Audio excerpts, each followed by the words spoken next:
ಪ್ರತಿಕ್ರಿಯೆ ಸಿದ್ದರಾಮಯ್ಯನವರಿಂದ.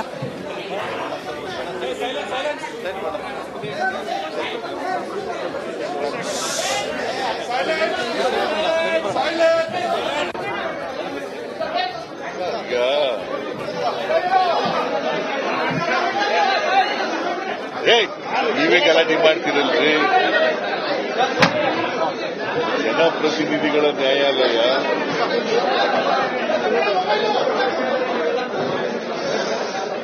ನಿನ್ನೆ ಈಗ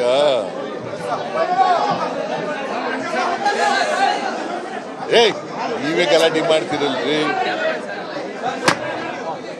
ಜನಪ್ರತಿನಿಧಿಗಳ ನ್ಯಾಯಾಲಯ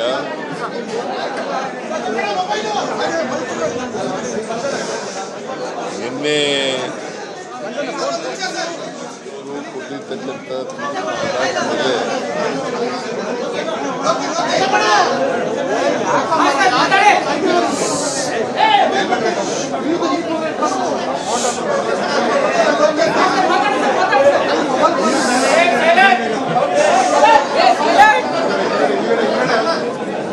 ನಿಮ್ಮದೇ ಗಲಾಟೆ ಜಾಸ್ತಿ.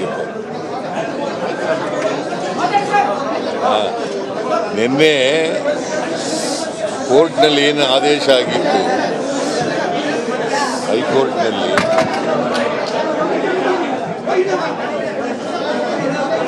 ಅವರು 17A ಪ್ರಕಾರ ಇನ್ವೆಸ್ಟಿಗೇಟ್ ಮಾಡಿ ಅಂತ ಹೇಳಿದ್ದಾರೆ.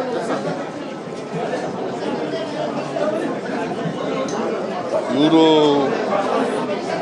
ಕಂಪ್ಲೇಂಟ್ ದೂರುದಾರರು ಜನಪ್ರತಿನಿಧಿಗಳ ನೀವೇನ್ರಿ ನೀವು ಗಲಾಟೆ ಮಾಡೋದು ನಿಲ್ಸ್ರಿ. ಸುಮ್ಮನೆ ನೀವು ಮಾತಾಡಿದ್ರೆ ಏನ್ ಮಾಡಕ್ಕಾಗುತ್ತೆ?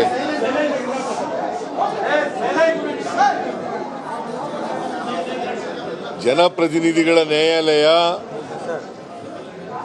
ನಿನ್ನೆ ಹೈಕೋರ್ಟ್ನವರು ಕೊಟ್ಟಿರ್ತಕ್ಕಂಥ ಆದೇಶದ ಹಿನ್ನೆಲೆಯಲ್ಲಿ ಇವತ್ತು ಒಂದು ಆದೇಶ ಮಾಡಿದ್ದಾರೆ. ಆದೇಶದ ಪ್ರತಿ ನನಗೆ ಸಿಕ್ಕಿಲ್ಲ.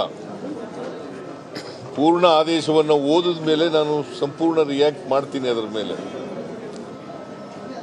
ನಿಮ್ಮ ಕುತೂಹಲ ಅರ್ಥ ಆಗುತ್ತೆ. ನಾನು ಸಾಯಂಕಾಲ ಆಗುತ್ತೆ ಅದು ಸಿಕ್ಬೇಕಾದ್ರೆ. ನಾನು ಈಗ ಕೇರಳ ಕೊಟ್ಟಿದ್ದೀನಿ, ಅದರಿಂದ 6 ಗಂಟೆ ಮೇಲೆ ಅದು ಸಿಕ್ಕದು. ಅದು ಸಿಕ್ಕಿದ ಮೇಲೆ ಸಂಪೂರ್ಣ ರಿಯಾಕ್ಟ್ ಮಾಡ್ತೀನಿ.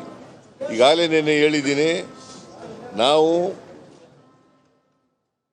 ಇನ್ವೆಸ್ಟಿಗೇಷನ್ನು ಎದುರಿಸಲಿಕ್ಕೆ ತಯಾರಾಗಿದ್ದೀವಿ. ತನಿಖೆಗಳಿಗೆ ಯಾವುದಕ್ಕೂ ಕೂಡ ಎದುರಲ್ಲ. ಕಾನೂನು ರೀತಿಯ ಹೋರಾಟ ಮಾಡಲಿಕ್ಕೆ ತಯಾರಾಗಿದ್ದೀವಿ. ನಿನ್ನೆ ಈ ಮಾತುಗಳನ್ನು ಕೂಡ ಹೇಳಿದ್ದೀನಿ. ಈಗಲೂ ಅದೇ ಮಾತುಗಳನ್ನು ಪುನರುಚ್ಚಾರ ಮಾಡ್ತಾ ಇದ್ದೀನಿ.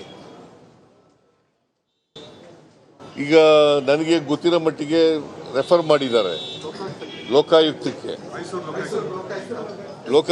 ರೆಫರ್ ಮಾಡಿದ್ದಾರೆ. ಮೈಸೂರು ಲೋಕಾಯುಕ್ತಕ್ಕೆ ರೆಫರ್ ಮಾಡಿದ್ದಾರೆ. ಬಿಕಾಸ್ ಅಲ್ಲಿ ಕಂಪ್ಲೇಂಟ್ ಕೊಟ್ಟಿದ್ದರು ದೂರುದಾರರು ಮೈಸೂರಿನವರು, ಮತ್ತು ಮೂಡ ಮೈಸೂರಿನಲ್ಲಿದೆ ಅಂತ ಮಾಡಿರಬೇಕು ಅಂತ ಅಂದ್ಕೊಂಡಿದ್ದೀನಿ ನಾನು. ಅಲ್ಲಿಗೆ ಮಾಡಬೇಕು, ಯಾಕಂದರೆ ತನಿಖೆ ಮಾಡಿ ಅಂತಲೇ ನೆನೆನೇ ಹೇಳಿದ್ದಾರೆ. ತನಿಖೆ ಮಾಡಿ ಅಂತ ನೆನೆನೇ ಹೇಳಿದ್ದಾರೆ. ಅದರ ಪ್ರಯುಕ್ತ ಈ ತನಿಖೆಯನ್ನು ಮಾಡಿದ್ದಾರೆ ಅಲ್ವಾ?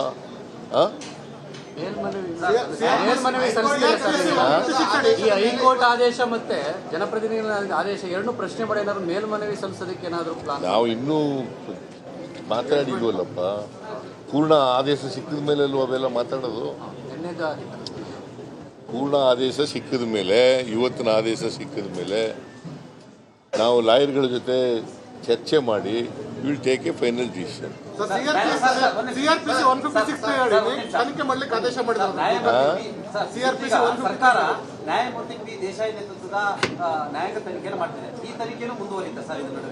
ಯಾವುದು ತಡೆ ಮಾಡಿದಾರ?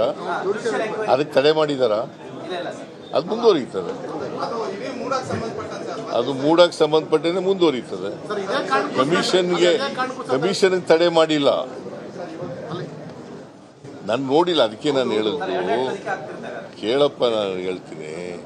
ನಾನು ಸಂಪೂರ್ಣ ಪ್ರತಿಕ್ರಿಯೆ ಕೊಡಬೇಕಾದ್ರೆ ಆದೇಶ ಓದಿದ ಮೇಲೂ ಕೊಡೋದು, ಯಾಚ್ ಪ್ಯಾಚ್ ಹಾಕಿ ಕೊಡೋಕ್ಕಾಗ್ತದ? ತನಿಖೆ ಬೇಡ, ಅಗತ್ಯತೆ ಇದೆಯಾ ಅಂತ ಹೇಳ್ತಾರೆ. ಯಾವ ಈಗ ಕಮಿಷನ್ ಎನ್ಕ್ವೈರಿ ಆರ್ಡರ್ ಮಾಡಿದ್ದೀರಲ್ಲ, ಅದು ಪ್ಯಾರಲಲ್ ಎನ್ಕ್ವೈರಿ ಆಗಲ್ಲ. ಪ್ಯಾರಲಲ್ ಎಂಕ್ವೈರಿ ಲೋಕಾಯುಕ್ತದವರೇ ಮಾಡಬೇಕಲ್ಲಪ್ಪ ತನಿಖೆನ. ಪ್ಯಾರಲಲ್ ಇಲ್ಲ, ಲೋಕಾಯುಕ್ತನೇ ತನಿಖೆ ಮಾಡಬೇಕು. ಅದನ್ನ ಸಂಪೂರ್ಣ ಆದೇಶ ಓದಿದ ಮೇಲೆ ನಾಳೆ ಬೆಳಿಗ್ಗೆ ರಿಯಾಕ್ಟ್ ಮಾಡ್ತಾರೆ.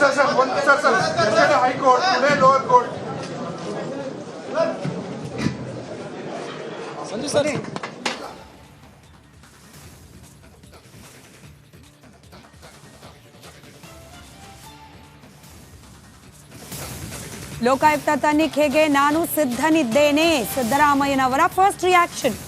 ಕಾನೂನು ಹೋರಾಟಕ್ಕೂ ನಾನು ಸಿದ್ಧನಿದ್ದೇನೆ.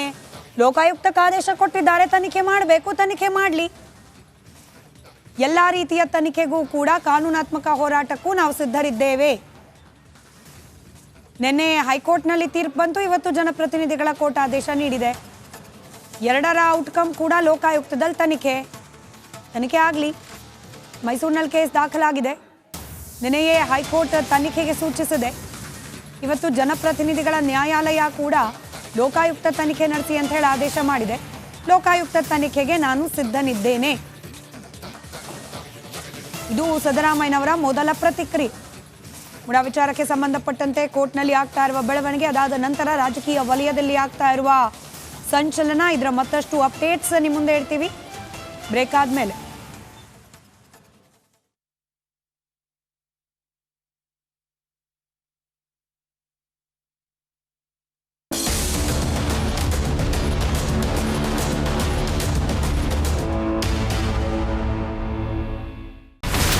ಇಲ್ಲಿರುವಂತ ಈ ಒಂದು ಗುಡ್ಡ ಕುಸಿದ ಪರಿಣಾಮ ಯಾವ ರೀತಿಯಾಗಿತ್ತು ಅಂತಂದ್ರೆ, ಗಂಗಾವಳಿ ನದಿ ಪಕ್ಕದಲ್ಲಿರುವಂತಹ ಉಳುವರ್ ಎನ್ನುವ ಗ್ರಾಮ ಸಂಪೂರ್ಣವಾಗಿ ಇವತ್ತು ನಾಶ ಆಗಿದೆ. ಮನೆ ಮಠ ಏನಿಲ್ಲ, ಎಲ್ಲ ಹೋಗ್ಬಿಟ್ಟಿದೆ. ಇವತ್ತು ರಿಪಬ್ಲಿಕ್ ಕನ್ನಡ ಮಾಡಿದಂತ ಒಂದು ವರದಿಯಿಂದಾಗಿ ಎಚ್ಚೆತ್ತುಕೊಳ್ಳುವಂತ ಕೆಲಸ ಸರ್ಕಾರ ಮಾಡಿದೆ, ಸಚಿವರು ಕೂಡ ಮಾಡಿದ್ದಾರೆ. 2 ಗಂಟೆಗೆ ಸುದ್ದಿ ಮೂಡಿಸಿದ್ದು 6 ಗಂಟೆಗೆ ಎಲ್ಲ ಸಚಿವರು ಮಿನಿಸ್ಟರ್ ಎಲ್ಲ ಬಂದು ಇಲ್ಲಿ ನೋಡೋಗಿದ್ದಾರೆ. ಎಲ್ಲಾ ಜನರಿಗೂ 1,20,000 ಮತ್ತೆ ಅವರಿಗೆ ಮನೆಗೆ 5 ಲಕ್ಷ. ಈ ಸುದ್ದಿಯನ್ನ ಎಲ್ಲ ಒಂದು ಅಧಿಕಾರಿಗಳಿಗೆ ಮುಡಿಸಿದಕ್ಕಾಗಿ ರಿಪಬ್ಲಿಕ್ ಕನ್ನಡ ಟಿವಿಗೆ ಧನ್ಯವಾದ ಹೇಳಿ ಇಷ್ಟಪಡ್ತೇವೆ. ಮನೆನೂ ಕೊಡ್ತೇವೆ, ಮಕ್ಕಳಿಗೆ ಶಿಕ್ಷಣಕ್ಕೆ ತೊಂದರೆ ಆಗದೆ ಇದ್ದಂಗೆ ಹೆಲ್ಪ್ ಮಾಡ್ತೇವೆ. 1,20,000 ಮನೆ ಯಾರ್ದ್ರ ಡ್ಯಾಮೇಜ್ ಆಗಿದೆ ಅದನ್ನ ಕೊಡ್ತೀವಿ ಅಂತ ಒಪ್ಕೊಂಡಿದ್ದಾರೆ. ನಮ್ಮ ಕಷ್ಟಕ್ಕೆ ನೀವು ರಿಪಬ್ಲಿಕ್ ಕನ್ನಡದವರಾದಂತ ನೀವು ನೆರವಾಗಿರ್ತ ನಾವು ನಂಬಿದ್ದೇವೆ. ಅವರಿಗೆ ಸೂರನ್ನ ಕಲ್ಪಿಸಿಕೊಡೋವರೆಗೂ ಕೂಡ ರಿಪಬ್ಲಿಕ್ ಕನ್ನಡ ಅವರಿಗೆ ಧ್ವನಿಯಾಗಿ ನಿಲ್ಲುವಂತ ಕೆಲಸವನ್ನ ಮಾಡುತ್ತೆ.